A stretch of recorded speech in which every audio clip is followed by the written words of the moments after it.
Hello, and welcome to Chapter 3, Part 1, Energy, Catalysis, and Biosynthesis. These are your lesson objectives that you should be working on if you want to turn those in Sunday night before your test on Monday for extra credit, or whenever your test may occur. Exam 1. Turn it in before Exam 1. Cell requires energy for metabolism. So we need energy for metabolism. So what are some products of metabolism? Well, growth is a product of metabolism. Maintaining homeostasis, like your temperature is going to be constant, and your cellular organization. These are things that we need to maintain. That's part of your metabolism. And reproduction, so making the next generation, requires energy. So example, carbohydrates can be made of more than one monosaccharide. You have seen this figure before. We have two monosaccharides that on the left-hand side are being put together and joined by a glycosidic bond to form a disaccharide. So this is a condensation reaction. In order to make that bond, we had to remove water. So that is a condensation or dehydration synthesis reaction. In the opposite direction, we have a chemical reaction where we're going to break this glycosidic bond and take this disaccharide apart. And in order to do that, we have to add water back. This is hydrolysis. Water is consumed. You put the atoms from the water molecule back onto the monosaccharides, the monomers, and so you've broken this apart. So chemical reactions either release or they require energy. Hydrolysis releases energy, so even though you're putting water in, when you break this bond, you release energy from that bond. The bond actually stores the energy. And the opposite is true for a condensation or dehydration synthesis reaction. This is going to require energy. So we're going to lose water, but we're going to need some energy in order to take these two pieces and put them together. We're going to organize them into a disaccharide that has a bond. So that requires energy. So organization of bonds requires energy. Central dogma of molecular biology review, each step in this process requires energy because we're taking monomers and putting together them into bonds to form our polymers. So nucleotide monomers are put together into phosphodiester bonds to make DNA. The same thing is true for mRNA. And we need amino acids to be put together and form peptide bonds to make our polypeptide chain that then folds into a three-dimensional structure we call a protein. So each step along the way required organization, required the synthesis of bonds, the creation of bonds, and that requires energy. Organization requires energy. Where do we get that energy? Well, here's a clue. We can get it from the food you eat.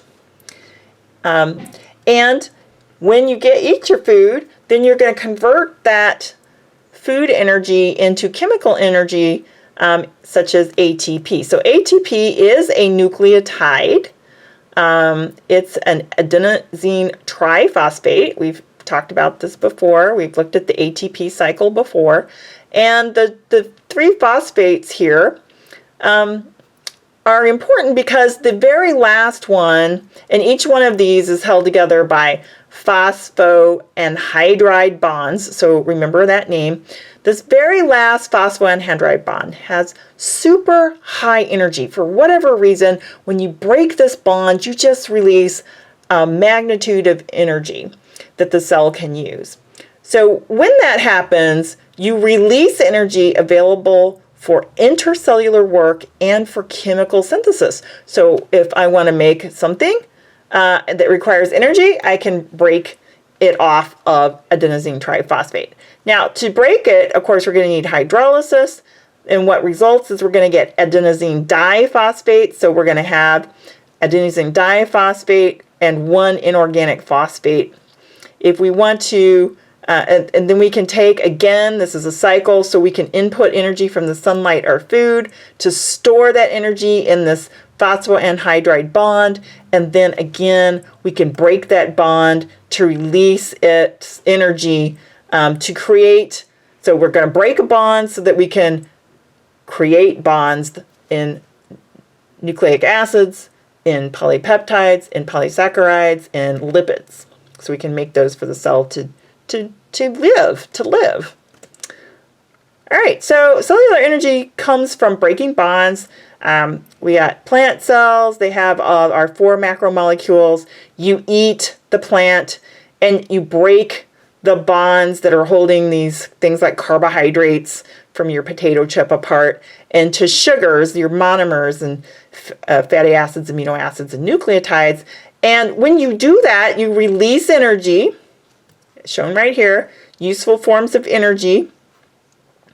And then you can use that energy to build macromolecules that your cell's going to need: carbohydrates, lipids, proteins, and nucleic acids. So when you break things apart, break your food apart, you're in what's called a catabolic pathway. So catabolic means break down and produce usable energy. So there it is, usable energy right there. And then you can take your building blocks, your monomers for biosynthesis, and together with that energy, so you need building blocks and energy to then make molecules that the cell is going to use. And by making things, you are creating, and this is anabolic pathways and anabolic reactions. You're going to use that energy from your food to create those molecules. And just a side note, every time you break these bonds apart, you do harness most of the energy. Well, do you? I don't know. You harness enough energy to do what you need to do in the cell, but you're going to also lose energy as heat. It's been a long time since I taught the ecosystem. I think, well, I'm not going to dwell on that. So some energy is always lost as heat. So biological macromolecules are constantly being recycled, reused, and broken down. Energy is converted from one form to another. And this should remind you of a law that you probably know, thermodynamic law number 1. Energy cannot be created, nor can it be destroyed.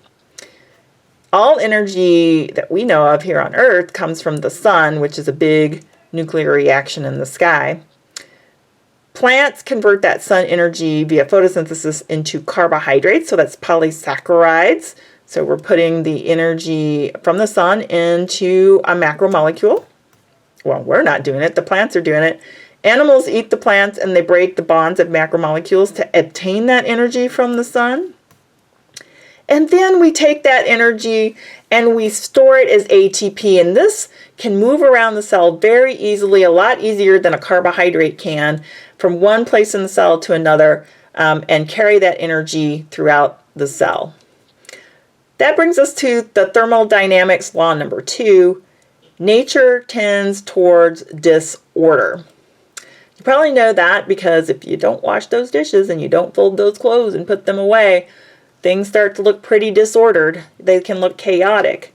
We can actually measure the disorder in a system or in a cell, and we call that measurement entropy, or S. And the greater the S value, the more disorder you have in the system. And the smaller the S value, the more ordered the system is, the more organized. So you want a small, that just makes sense.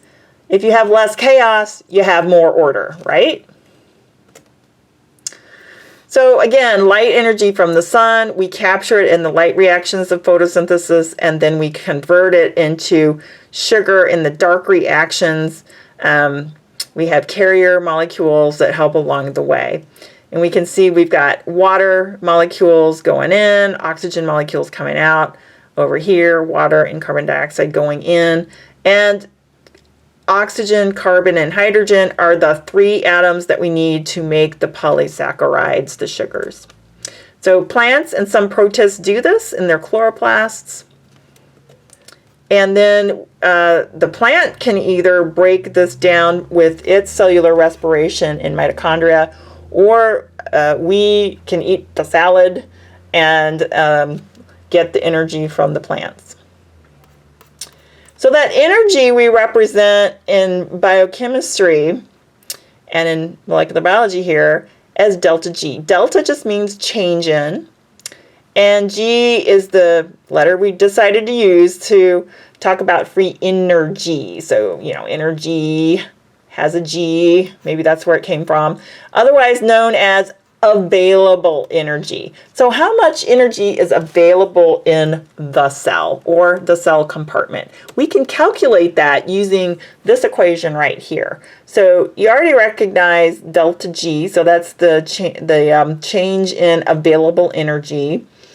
And that is equal to delta H minus T times delta S. And you recognize S is entropy, and that's the change in entropy or the change in disorder in the system. So what are the other ones? So H stands for enthalpy, and you can see that enthalpy has an H in its name, so maybe that's why we have an H there. This is the total energy in the system. S, of course, is entropy, disorder, randomness, chaos. S stands for all of that. T is probably the easiest one to remember because that's just temperature. And then delta G, if it is less than 0, what do we do with this equation? Once we solve the equation, if delta G is less than 0, then the reaction was exergonic. If delta G, after we solve this equation, is greater than 0, it's going to be a positive number, and it's going to be an endergonic reaction. And if delta G equals 0, then nothing really happened. You're at equilibrium. So you can see I've got a little negative sign over here. So if delta G, if the available energy is less than 0, then what happened is you had what's called an exergonic reaction.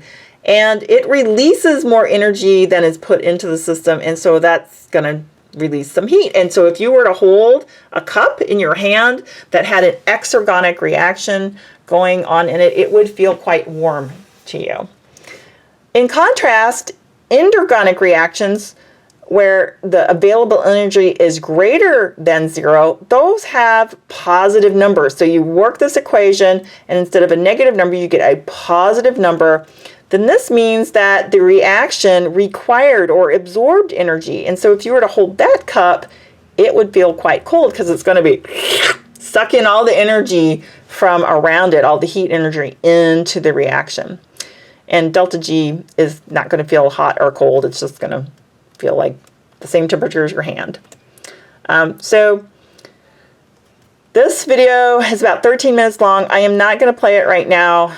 It will help you work ICE number 5 posted on Blackboard, which I'll work in class during virtual class hours. But it gives free energy. This guy is good. He's using slides, and he's using bouncy balls, and he's using cherry bombs to explain Gibbs free energy. So I give it 2 thumbs up. It's a good one. All right, so you all decided to be biology majors, I assume, because you wanted to know the secret of life. So here it is, the secret of life. You already know it. So it's sunlight from energy is trapped, or actually it's captured by the chloroplasts as sugar. Sugar is then used, that's how we store the energy, and we pass it to the mitochondria, and the mitochondria convert it into energy that can go anywhere in the cell to do work, and it's also going to release some heat. So photosynthesis, of course, is what captures the sun's energy, and that delta G is greater than 0. It's positive, so that's going to be an endergonic reaction. Excuse me, it's going to require action because why? Because we're building something. We're building this sugar, this polysaccharide. On the other hand, mitochondria do exactly the opposite. They're going to break those bonds apart, and that's a spontaneous reaction. Cellular respiration is basically the opposite of photosynthesis. Its available energy is going to be less than 0, so it's going to release the energy from the bonds to do work like make macromolecules from monomers, polymers from monomers, and it's also going to release some heat. So keeps you warm, keeps your homeostasis going. Photosynthesis, again, delta G is greater than 0. Cellular respiration, delta G, your available energy, is less than 0. So negative means you're releasing energy. Positive available energy means you require energy. So require is positive, release energy is negative. So photosynthesis is shown here. You got plants, algae, and some bacteria that can capture the energy. Here is the equation. Carbon dioxide plus water is going to equal oxygen plus sugars. The sugars and other molecules, well, they're made of C, carbon and oxygen and hydrogen. 3 of those 4 that we said really makes up about 96% of your body. And there's going to be bonds made, lots of bonds, more bonds are made. In contrast, again, cellular respiration, most living organisms are going to be doing this, including the plants, algae, and bacteria. They're going to break the bonds from those sugars using oxygen and release water and carbon dioxide. So we're going to have fewer bonds. So as we break those bonds apart, we're going to have more energy released in the system. Our free energy available is decreasing. So bond synthesis. Polysaccharides, as you remember, are made of monosaccharides. So we take a monosaccharide such as glucose, we add it to a growing polysaccharide chain. We remove water to create the next bond to make glycogen, which is a way to store energy in our liver cells. Does this reaction require or does it release energy? What do you think? Okay. You can think longer if you pause the video. It is going to require energy because we're forming bonds. So delta G is going to be greater than 0. It's going to be positive because we're going to require energy to put it into these bonds and store it. So it's going to be an endergonic reaction. And also an anabolic reaction because we're creating bonds. Energy is stored in bonds, thus you need energy to form the bonds. So review, does this reaction release or require energy? We're taking monomers and we're making a polymer. We're taking subunits and putting them together using, in this case, peptide bonds.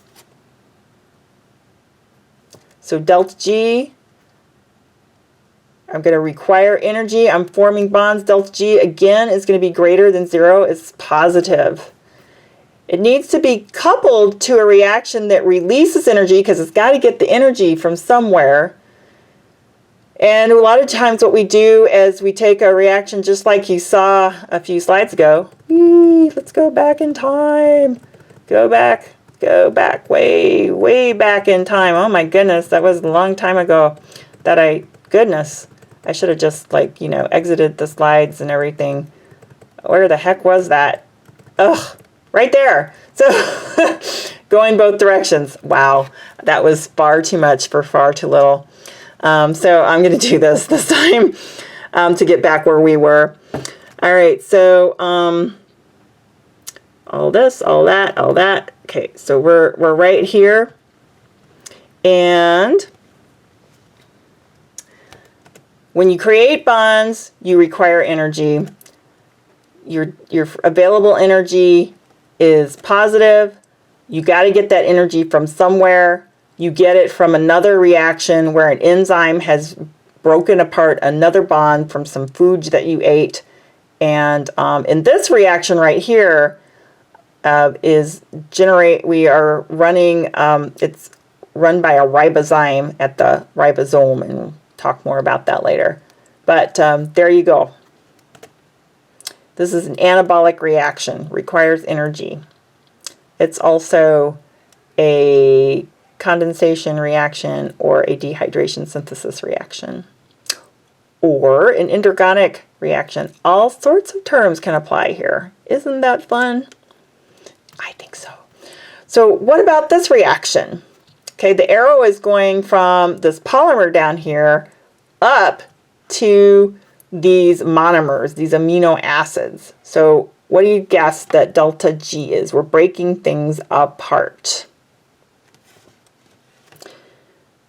If you want more time to think, you need to pause the video. Delta G, I haven't gotten there yet, is energetically favorable. This is actually going to happen pretty spontaneously. It can be expedited by an enzyme, but this is a high activation energy. It does require an enzyme such as a protease, which are enzymes that break peptide bonds so that you can break a polypeptide chain into amino acids. Since this is a reaction that breaks bonds, we're actually releasing energy, and so the available energy is going to be less than zero. It's going to be negative because we're releasing our stores of energy. So this is a catabolic reaction. We're breaking things apart. It's also an exergonic reaction. It's going to release heat as we do this.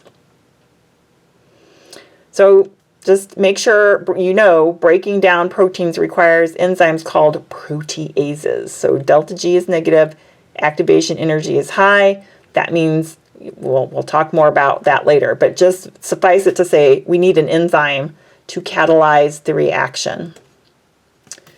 So how do cells live within the limits of the laws of thermodynamics, where we don't create or destroy energy and we keep disorder at a minimum, because the cell is very organized. It's got all these compartments and pieces and parts, and it takes all these monomers and makes polymers.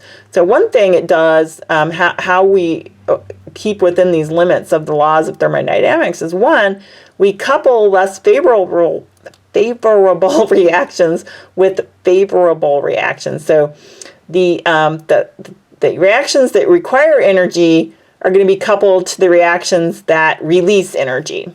Secondly, we're going to use enzymes, so we lower the activation energy. And thirdly, we use carrier molecules such as ATP to store that energy and move it around. A real example here in metabolism, this is what can happen in your cell. Products are used up. So we have reactants and products. So what are reactants and what are products? Well, right here we've got molecule A. It's a reactant that an enzyme 1 is going to recognize and catalyze it, and we're going to have this reaction catalyzed, and we're going to make a product. The product of reaction 1 is molecule B. Then molecule B is recognized as a reactant for enzyme 2, which is going to catalyze reaction 2 and form the product, molecule C.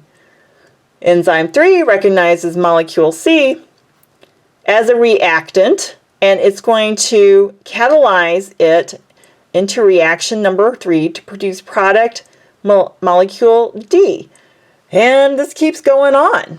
Okay, and we get reactants and products until we get our final product. So this is a whole metabolic pathway. We have multiple reactions in a string. It's like an assembly line, like you're making a car.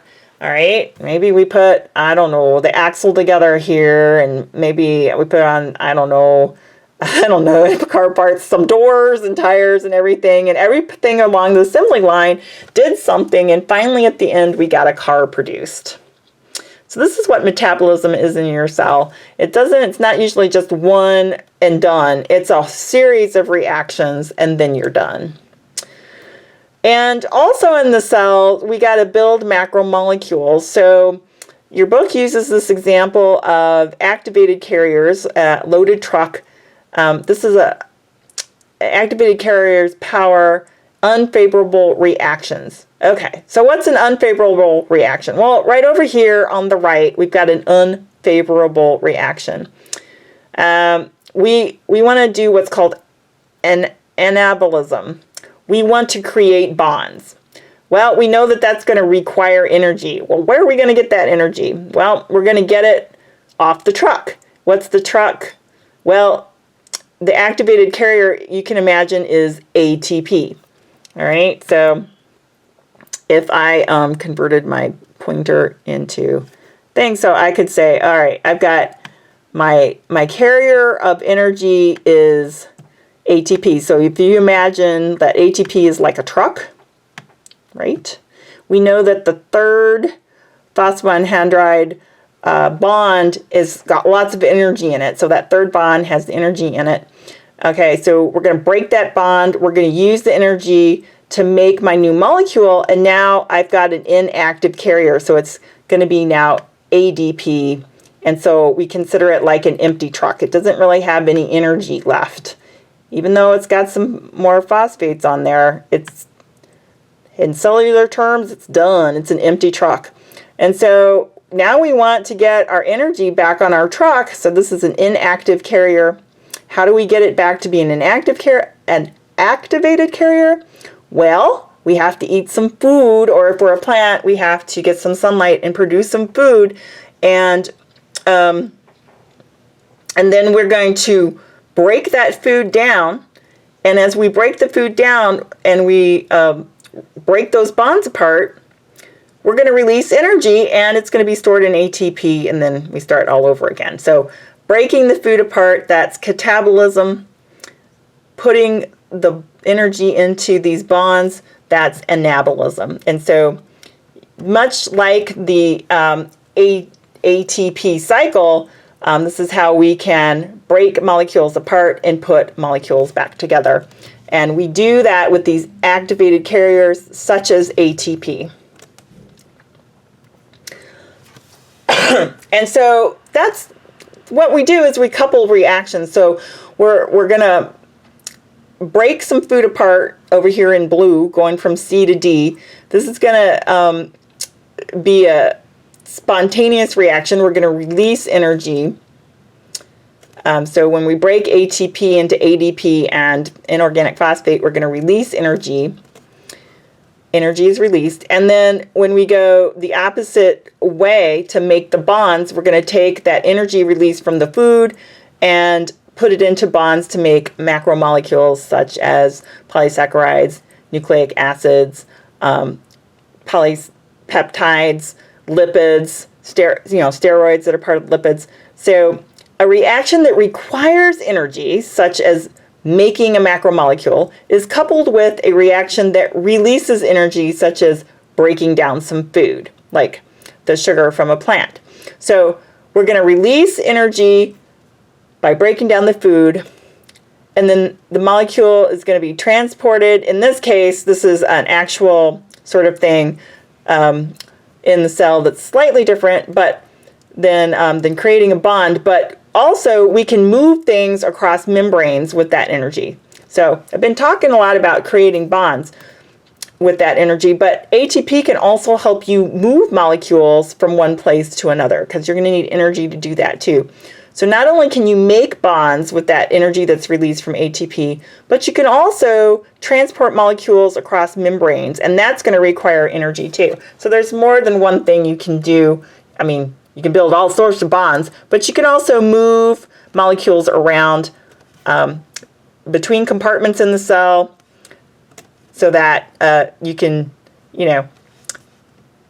have them where you need them.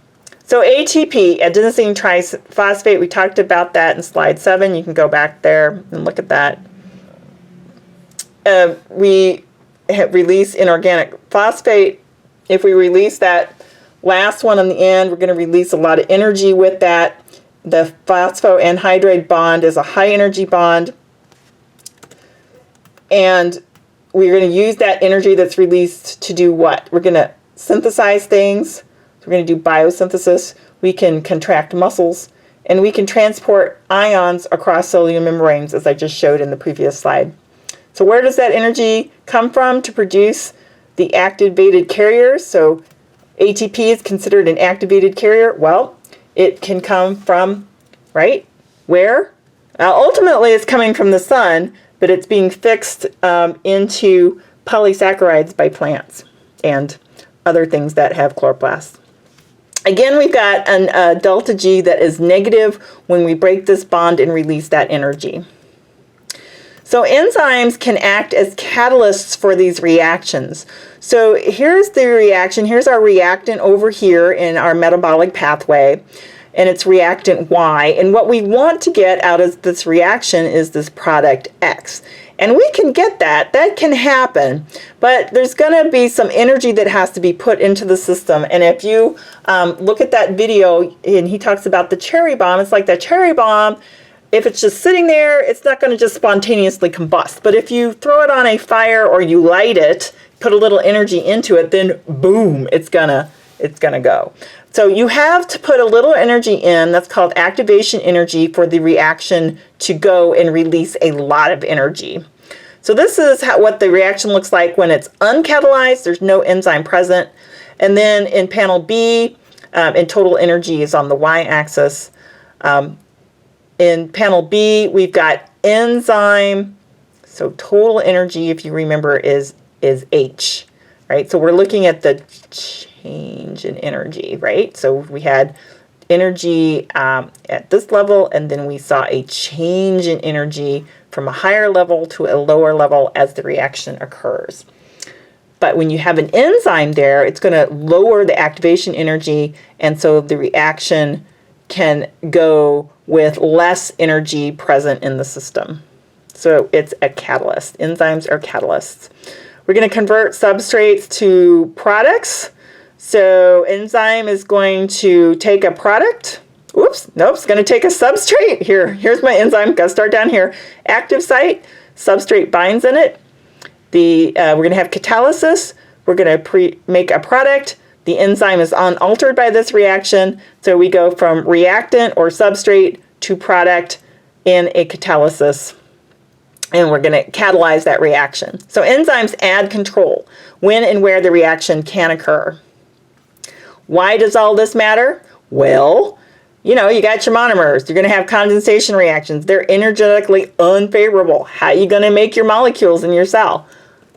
Well, you need the energy from somewhere. So in order to get the energy, you got to break things apart and release that energy. And I couldn't resist. I'm bond, molecular bond. Okay, you're probably rolling your eyes if you're like my daughter. So we need enzymes and energy for life of cells to happen, to build the macromolecular bonds of living cells. So here we've got polysaccharides. We can only build this polysaccharide, add this monomer onto this growing polymer if we have energy. Triphosphate hydrolysis. The enzyme that catalyzes the reaction are synthases. The bond created is a glycosidic bond. Nucleic acids are built with enzymes that catalyze the reaction. Those are polymerases. The bond formed that's capturing the energy. We need that energy. The nucleoside triphosphate hydrolysis is going to help us, so that's like ATP, to make a phosphodiester bond. To make proteins, we need energy from nucleoside triphosphate hydrolysis. We're breaking the bond off of ATP, for example. The enzyme that's going to catalyze this reaction is ribozyme. The bond